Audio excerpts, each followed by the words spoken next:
तो बेसिकली आज हम देखने वाले हैं functions that are reducible to homogeneous differential equations. Homogeneous differential equations के एग्जांपल तो आपने लास्ट वीडियो में देखे थे। अगर dy बाई डी को आप as a function of y upon x represent कर पाते हैं या फिर dx बाई dy को आप as a function of x upon y represent कर पाते हैं तो उस पर्टिकुलर केस में वो होमोजेनियस डिफरेंशियल इक्वेशंस कहलाते हैं। और आपको उसको सॉल्व करने का जो मेथड होता है वो ये होता है कि y अपॉन x या फिर x अपॉन y को आप एज अ u सब्सटीट्यूट करें और फिर डिफरेंशिएट बोथ द साइड्स। आपने वो वीडियो देखी नहीं है तो आप देख सकते हो। अभी हम ये देखने वाले हैं कि functions that are reducible to homogeneous differential equations. इसका मतलब ये है कि ये जो एग्जांपल्स है, ऐसे काफ़ी एग्जांपल्स है, अभी ये 4 हम देखते हैं। फॉर एग्जांपल ये वाला, जैसे आपको इस होमोजेनियस डिफरेंशियल इक्वेशन में पता था हाईएस्ट पावर ऑफ x को ऊपर और नीचे डिवाइड करो, तो यहाँ पे x की हाईएस्ट पावर क्या है 1। आप ऊपर नीचे डिवाइड करोगे तो आपको क्या पता चलेगा 1 + 2y upon x plus 3 upon x, 2 + 3y upon x plus 4 upon x. तो आप देख सकते हो सबसे लास्ट में 3 अपॉन एक्स और 4 अपॉन एक्स जो टर्म्स आ रही है उसकी वजह से जो dy बाई डी है वो as a function of y upon x completely represent नहीं हो पा रहा है, लेकिन वो होमोजेनियस में कन्वर्ट हो जाएगा। इसलिए तो इस पूरी मेथड का नाम है reducible to homogeneous differential equation. So reducible to homogeneous differential equation. ठीक है, हम फर्स्ट एग्जांपल से चालू करते हैं। तो फर्स्ट एग्जांपल में आप देख सकते हो क्या क्वेश्चन है। फर्स्ट क्वेश्चन है हमारे पास x + 2y - 2 times dx plus 2 times x - y plus 3 times dy = 0। तो जो सबसे पहला स्टेप हमारा होता है वो होता है कि हम उसको dy by D x equals to something लेकर आए। तो उसके लिए हम इस dy वाली टर्म को इक्वल्स टू के उस तरफ भेजेंगे। हमें क्या पता चलेगा x + 2y - 2 टाइम्स dx। अब क्योंकि ये इक्वल्स टू के उस तरफ जा रहा है अंदर की सारी साइन चेंज हो जाएगी। सो -2x +y -3 dy। अब dy बाई डी चाहिए तो dy ये रहा, dx डिवीजन में जाएगा और ये ब्रैकेट यहाँ डिवीजन में आएगा। So finally dy by D क्या होगा x + 2y - 2 divided by -2x + y - 3। तो यहाँ तक तो आपको आना ही होता है। अगर डिफरेंशिएबल हो, रिड्यूसिबल टू होमोजेनियस डिफरेंशिएबल हो, जैसा भी क्वेश्चन हो, आप यहाँ तक आ गए, वेल एंड गुड। अब यहाँ से आप चेक कर सकते हो कि होमोजेनियस में कन्वर्ट नहीं कर पाओगे। अगर आप x डिवाइड करते हो तो आपको पता चलेगा 1 + 2y upon x - 2 upon x divided by -2 + y upon x - 3 upon x. अब देख सकते हो कि as a function of y upon x completely नहीं है, 1 अपॉन एक्स करके भी एक टर्म है। तो इस वजह से यहाँ इस पर्टिकुलर केस में तो ये होमोजेनियस नहीं है, बट हम अब इसको रिड्यूस कराने की कोशिश करेंगे। तो उसके लिए जो मेथड होती है वो फिक्स होती है। ये जो स्टेप्स है हर एक क्वेश्चन के लिए फिक्स है। आपको लर्न करना है बाय हार्ट इस मेथड को। आप देख सकते हो क्या करना है। जो स्मॉल x है मतलब आपका वेरिएबल x है, आप उसको अज्यूम करते हो सम अनदर कैपिटल X और प्लस सम नंबर h प्लस सम, और वैसे आप स्मॉल y को अज्यूम कर सकते हो capital Y plus something k। मतलब आप क्या कर रहे हो, उसको सब्सटीट्यूट कर रहे हो, x को समथिंग x प्लस h और y को समथिंग y प्लस k। अब इस पर्टिकुलर सिचुएशन में आप देख सकते हो कि x का डेरिवेटिव अगर आप लोगे तो इस तरफ क्या आ जाएगा कैपिटल X, और क्योंकि h कांस्टेंट है तो उसका डेरिवेटिव 0। वैसे ही dy की वैल्यू किसके बराबर आ जाएगी, कैपिटल मतलब d ऑफ कैपिटल Y के, और k कांस्टेंट है तो उसका डेरिवेटिव 0। तब इन सारी चीज़ों को इस इक्वेशन में सब्सटीट्यूट करते हैं। सो dy बाई डी एक्स अब किस में कन्वर्ट हो जाएगा, d capital Y upon d capital X। Small x की जगह आपको क्या लिखना है कैपिटल X प्लस h, और स्मॉल y की जगह कैपिटल Y प्लस के। सो 2 टाइम्स कैपिटल Y प्लस के -2 divided by -2 times capital X plus h plus capital Y plus के और -3। तो आप फाइनली यहाँ से देख सकते हो d of capital Y upon d of capital X की वैल्यू क्या आ रही है। तो x और y को अपनी जगह रखो, h k और बाकी सारी कांस्टेंट को लास्ट में लिखना। So x as it is plus 2y, अब सारे कांस्टेंट की बारी। So plus h plus 2k और लास्ट में -2 divided by -2x plus y -2h plus k और लास्ट में -3। यहाँ तक आप आ गए। ये स्टेप यहाँ पे बहुत ज़्यादा ज़रूरी है। अब इसके बाद से आप एक चीज़ अज्यूम करते हो और वो क्या है, तो आपने देखा ये फंक्शन होमोजेनियस डिफरेंशियल इक्वेशन हो जाता है अगर यहाँ पे 2 और 3 नहीं होता तो आपको क्या मिलता है 1 + 2y by x -2 + y by x के उसमें मिल जाता। मतलब ये कांस्टेंट होते हैं तो ये फंक्शन को वो होमोजेनियस होने से रोक देते हैं। वही चीज़ यहाँ पर है, यहाँ पर x और y वाली चीज़ें हैं, x और y मतलब आगे की ये जो पूरी चीज़ है अगर ये 0 हो जाए, अगर वो 0 हो जाए तो आपके पास बचेगा सिर्फ इतना ही चीज़, और ये तो होमोजीनियस है, आप कैपिटल एक्स को डिवाइड करके होमोजीनियस से सॉल्व कर लोगे। तो हम वही अज्यूम करते हैं कि let this thing and this thing भी इक्वल्स टू 0, क्योंकि एच और के हमारे अज्यूम्ड वेरिएबल्स हैं तो हम उनको अपने हिसाब से अज्यूम करवा सकते हैं, उनको हम सिचुएशन दे सकते हैं। तो हम जो उसको सिचुएशन देने वाले हैं वो ये है कि उनकी वैल्यू 0 हो जाए। तो हम वही चीज़ यहाँ पे सॉल्व करते हैं। सो लेट ऊपर वाला कांस्टेंट क्या है, h plus 2k minus 2 is equals to 0, ये पूरी चीज़। और नीचे से हमारे पास क्या है, negative 2h plus k minus 3 is equals to 0। अब जैसे आप छोटे स्टैंडर्ड में दो वेरिएबल्स दो इक्वेशन सॉल्व करते हो वैसा करो, तो क्या हो जाएगा, h प्लस 2k नेगेटिव 2 उस तरफ जाके plus 2, negative 2h plus k और उस तरफ जाके नेगेटिव 3 प्लस 3। सिंपली इसमें 2 मल्टीप्लाई करोगे, so h plus 2k is equals to 2 minus 4h plus 2k is equals to 6। दोनों इक्वेशंस को आपस में सब्ट्रैक्ट कर दो, तो 5h की वैल्यू कितनी आ गई, नेगेटिव 4। क्लियर? सही है। तो h की वैल्यू आपके पास कितनी आ जा रही है, नेगेटिव 4/5। और यही h की वैल्यू आप किसी इक्वेशन में रख दो। अगर आप इसमें रखते हो तो आप क्या देखोगे, negative 4/5 plus 2k is equals to 2, negative 4 plus 4 2 5 2 10 7 14, यानी k की वैल्यू सिंपली आएगी 7/5।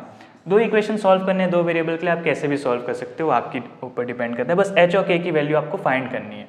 तो h की वैल्यू ये है, k की वैल्यू ये है, और हमने अज्यूम क्या किया है कि हमारे जो कांस्टेंट है इनकी वैल्यू हो जाए 0। तो एक मिनट यहाँ पे क्लियरली लिख देते हैं, प्लस नेगेटिव।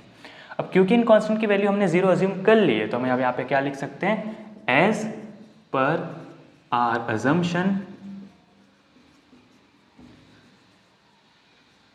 नहीं तो हम लिख सकते हैं एज वी हैव अज्यूम्ड, या फिर कुछ मत लिखो, डायरेक्टली लिखो देयरफॉर। अब क्योंकि ये 0 है तो simply d of capital y upon d of capital x की वैल्यू क्या बचती है, capital x plus 2y divided by negative 2x plus y। Clear हो गया? अब ऊपर नीचे x डिवाइड करो, होमोजेनियस में कन्वर्ट करके इसे सॉल्व कर सकते हो। So d of capital y upon d of capital x is equals to 1 plus 2y upon x minus 2 plus y upon x, that is a function of y upon x, therefore homogeneous differential equation let capital Y upon capital X be equals to u, therefore capital Y is equals to u of capital X, derivative of capital Y with respect to capital X is equals to u plus x derivative of u with respect to capital X. So d of capital Y by derivative of dx की जगह हम ये value substitute करते हैं। So u plus capital X du by capital, आप देख सकते हो ध्यान से कैपिटल X कैपिटल Y और स्मॉल x y में फ़र्क है। आप अपने फॉन्ट में उसको ऐसा ही लिखना कि सामने वाले को समझ में आ जाए स्मॉल x लिख रहे हो कि कैपिटल X लिख रहे हो। ठीक है, चलो तब आगे देखते हैं यहाँ से। तो d y by D x की जगह ये आ चुका है and that would be equals to, अब इन सब की जगह आपको क्या लिखना है, simply u। So 1 plus 2u divided by negative 2 plus u।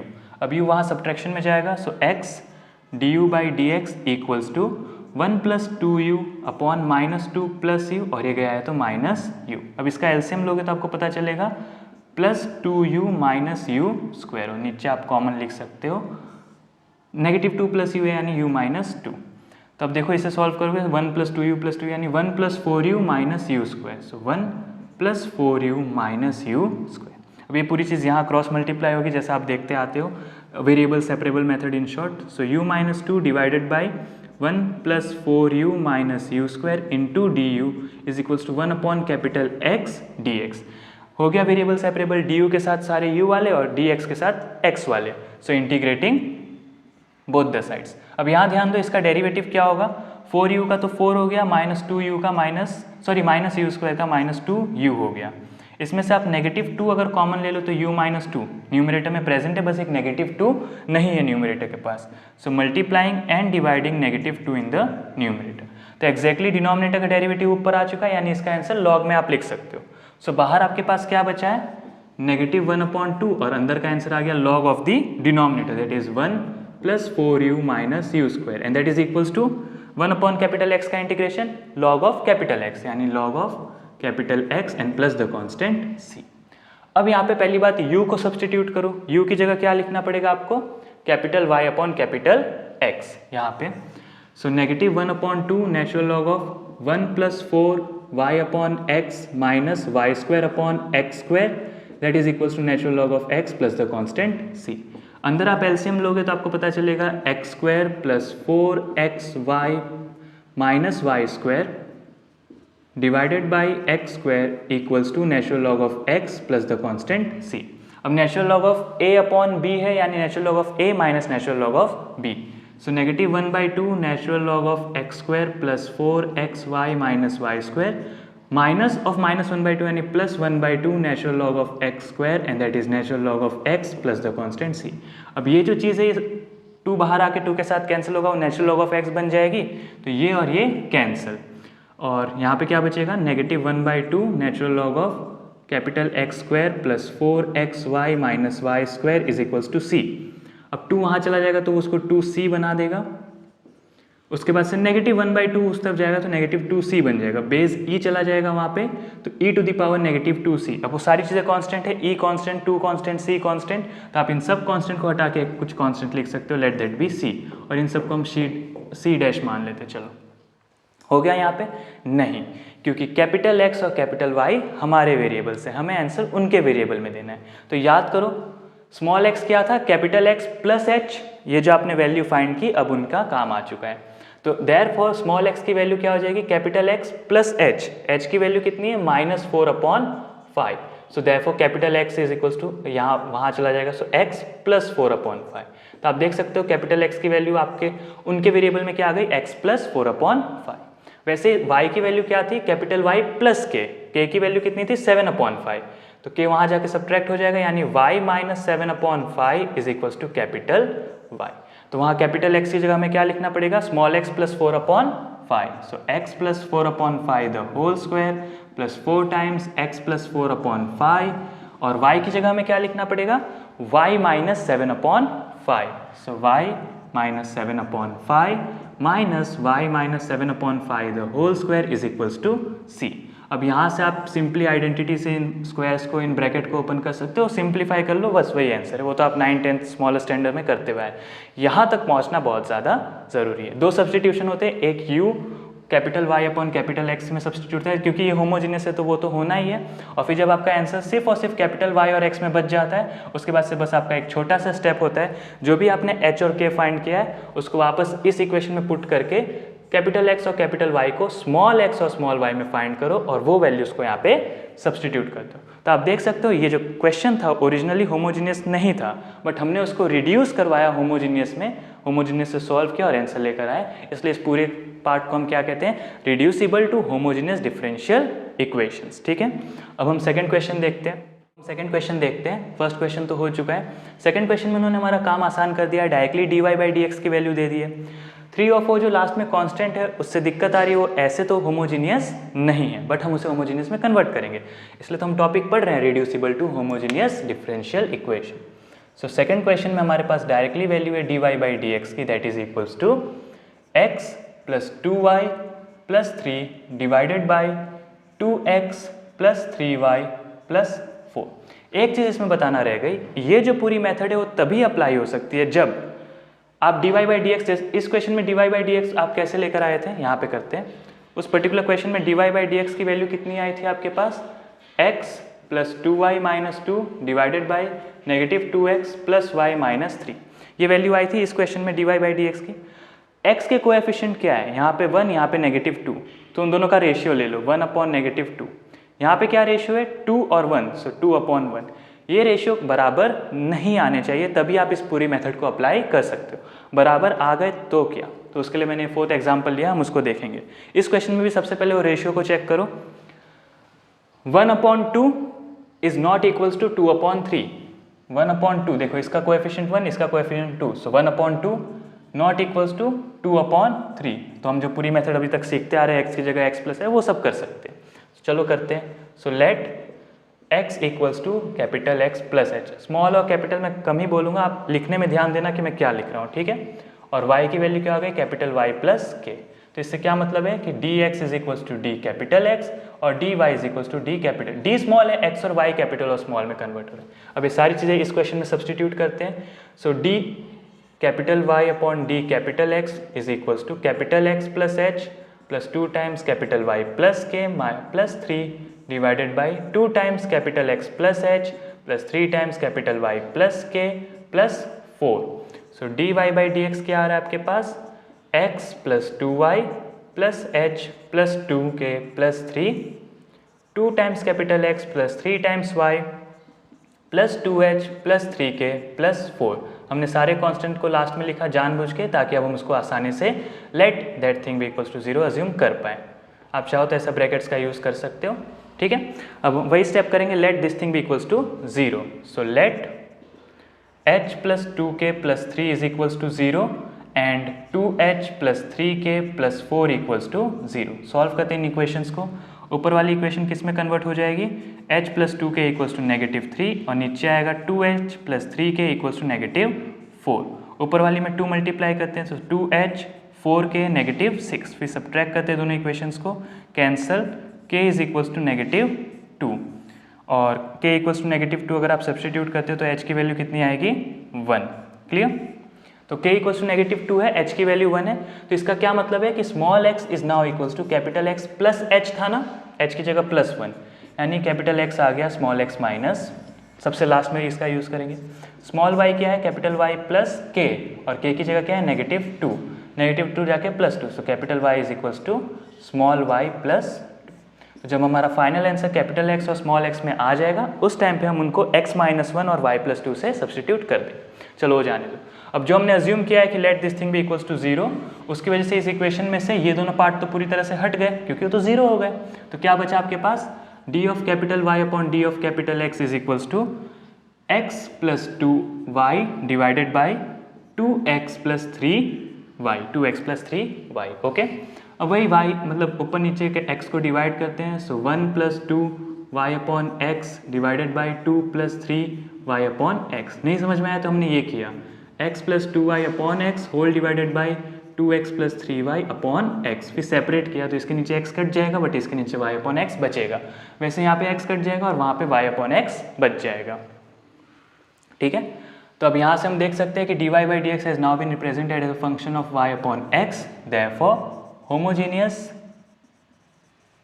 differential equation, therefore let y upon x equals to u, so y is equals to ux differentiating with respect to capital X, therefore dy by dx is equals to u plus x du by dx, therefore अब dy by dx की जगह ये value रखते हैं, so u plus x d u by D x equals to वहाँ पे 1 plus 2u upon 2 plus 3u। Clear. अब plus u उस तरफ जाके माइनस u बन जाएगा, सो स्टेप नहीं बढ़ाते यहीं कर लेते हैं माइनस u। फिर आप एलसीएम लोगे, so x d u by D x equals to 1 plus 2u minus 2u minus 3u square divided by 2 plus 3u, plus 2u minus 2u cancel, क्या बचा 1 minus 3u square upon 2 plus 3u। Reducible मतलब sorry variable separable के वजह से मतलब हम वो method का यूज़ करेंगे, सो क्रॉस मल्टीप्लाई, सो 2 प्लस 3u वहाँ चला गया और वहाँ क्या बचा था 1 माइनस 3u स्क्वायर नीचे आ गया du and that is 1 upon x capital dx। हो गए सारे वेरिएबल सेपरेट, du के साथ सारे u वाले टर्म से और dx के साथ सारे के सारे x वाले टर्म से, therefore integrating both the sides, so integration of this is equals to integration of that. यहाँ पे सेपरेट करते हैं हम 2 upon 1 minus 3u square du और plus integration 3u upon 1 minus 3u square du and that is, यहाँ पे तो खैर डायरेक्ट आंसर है natural log of x plus the constant c। यहाँ पे देखो 3u द होल स्क्वायर को आप लिख सकते हो √3u द होल स्क्वायर। अब यहाँ पे आपका रूल लग जाएगा integration of 1 upon a square minus x square dx, और x के साथ है जो √3 मल्टीप्लाई में मतलब तो 1/√3 या फॉर्मूला से बाहर निकाल सकते हो। और उस पर्टिकुलर केस में आप देख सकते हो नीचे वाले का डेरिवेटिव क्या आएगा -6u, आपके पास 3u है तो -2 को हम मल्टीप्लाई और डिवाइड करेंगे। तो देखो यहाँ पे क्या आ जाएगा आपका आंसर, इंटीग्रेशन थोड़ा डायरेक्ट हो रहा है आप समझ सकते हो, 2 बाहर आ चुका है यहाँ पे क्योंकि √3u है तो उसका √3 बाहर आ जाएगा। अब इंटीग्रेशन ऑफ यहाँ पे क्या बच रहा है समथिंग मतलब 1 का स्क्वायर माइनस, इसको आप ऐसा समझो ना कि आपने m अज्यूम किया तो m का derivative with respect to u आपको √3 बचा, वही √3 बाहर आ चुका है और इसकी जगह m आ चुका है तो m द होल स्क्वायर, तो a square minus x square यानी 1 अपॉन 2a यानी 2 लॉग ऑफ a प्लस 1 और a माइनस 1 और m की जगह क्या है √3u, तो उसकी जगह आप √3u डायरेक्टली लिख लो, सो 1 plus √3u 1 minus √3u। Clear. इसका डेरिवेटिव हम देख चुके हैं, नीचे वाले का डेरिवेटिव ऊपर लाने के लिए हमें बस एक -2 मल्टीप्लाई डिवाइड करना है। सो -1/2 डिवाइड वाला बाहर आ चुका है, और क्योंकि हम नीचे वाले का डेरिवेटिव ऊपर ला रहे हैं, so directly natural log of 1 - 3u² and that is equals to natural log of capital X plus the constant c। यहाँ से इंटीग्रेशन थोड़ा डायरेक्ट है, आप चाहो तो टाइम लेकर खुद से सॉल्व कर सकते हो, आपको आ जाएगा। इसमें कोई हार्ड एंड फास्ट नहीं है, नॉर्मल इंटीग्रेशन। यहाँ पे ये वाली रूल लग चुकी है और यहाँ पे नीचे वाले का डेरिवेटिव ऊपर है, बस थोड़ा सा एडजस्ट करना है, आप कर सकते हो, मुझे यहाँ पे कॉन्फिडेंस है। ठीक है, चलो अब यहाँ पे जो u है उसकी जगह आपको वापस से क्या सब्सटीट्यूट करना है, y/x। सो अब देखो यहाँ पे 2 और 2 cancel, 1/√3 natural log of 1 + √3 capital Y/कैपिटल X 1 - √3 कैपिटल Y। एलसीएम लोगे तो आपको पता चलेगा ऊपर नीचे, और कॉमन एलसीएम x का कैंसिल हो जाएगा। So x + √3y x - √3y। यहाँ पे क्या आएगा, 1/2 natural log of y² LCM लोगे, सो x² - 3y² and that is natural log of x plus the constant c। यहाँ पे फिर से natural log of a/b, so natural log of a minus natural log of b। तो natural log of a/ natural log of b का मतलब हो जाएगा natural log of x² - 3y² और माइनस ऑफ माइनस प्लस, देखो आपको करता हूँ। सो 1/√3 natural log of x + √3y/ x - √3y minus 1/2 natural log of x² - 3y²। अब माइनस आएगा बट ये माइनस की वजह से plus 1/2 natural log of x² and it is natural log of x plus the constant c। ये और ये cancel हो जाएंगे क्योंकि उसका 2 आएगा, हाफ को कैंसिल करेगा, x natural log of x natural log of x cancel. अब यहाँ पे ध्यान देते हैं, x की जगह आपको क्या रखना है, x - 1 और y की जगह क्या रखना है, y + 2। So 1/√3 natural log of x - 1 + √3 times y + 2 divided by x - 1 + √3 times y plus, sorry minus है यहाँ पर, -1/2 natural log of x - 1 the whole square minus 3 times y + 2 the whole square and that is equals to constant c। Clear? आप चाहो तो यहाँ पे एक चीज़ और कर सकते हो, जो नेचुरल लॉग के बाहर होता है वो ऑटोमेटिक अंदर वाले की पावर होती है। So all this thing raise to 1/√3, जो बाहर है वो ऑटोमेटिक इसकी पावर यानी all raise to 1/2। Natural log of a minus natural log of b यानी नेचुरल लॉग ऑफ a/b यानी दिस, तो आप सोच सकते हो कि नेचुरल लॉग ऑफ समथिंग आ रहा है जिसका न्यूमरेटर है ये, डिनोमिनेटर है वो, एंड दैट इज c। तो भी कॉमन नेचुरल लॉग आ चुका है तो e⁻c चला जाएगा वहाँ पर। तो e⁻c कांस्टेंट यानी सिर्फ कांस्टेंट बचेगा। इसका डिनोमिनेटर पार्ट आ रहा था ये, तो वो c के साथ मल्टीप्लाई में भेज सकते हो। तो स्क्वायर रूट, क्योंकि हाफ है तो square root x - 1 the whole square minus 3 times y + 2 the whole square, ये c के साथ मल्टीप्लाई में। और इस तरफ क्या बच रहा है, x - 1 + √3 times y + 2 divided by x - 1 minus √3 times y + 2 and all of this raise to the power 1/√3। तो आपका ये रहा final answer, where c is the constant. Clear? Video लेंदी हो रही है तो बाकी दो पार्ट्स को हम, मतलब ये जो बाकी दो क्वेश्चन है इनको भी हम सॉल्व करेंगे, लेकिन वो नेक्स्ट वीडियो में। ठीक है, अभी आप यहाँ तक ये मेथड को एब्जॉर्ब करने की कोशिश करें कि क्या प्रोसीजर चल रही है, x को x + h, y को y + k, फिर अज्यूम कैसे करते हैं, फिर होमोजीनियस और फिर फाइनली आंसर। क्लियर? आप इन्हें प्रैक्टिस करें, वो दो क्वेश्चन भी आप खुद से प्रैक्टिस कर सकते हैं, और वीडियो तो खैर आने वाली है तो आप जो भी प्रैक्टिस करोगे उसको उस वीडियो के थ्रू चेक कर लेना। ठीक है, चलो।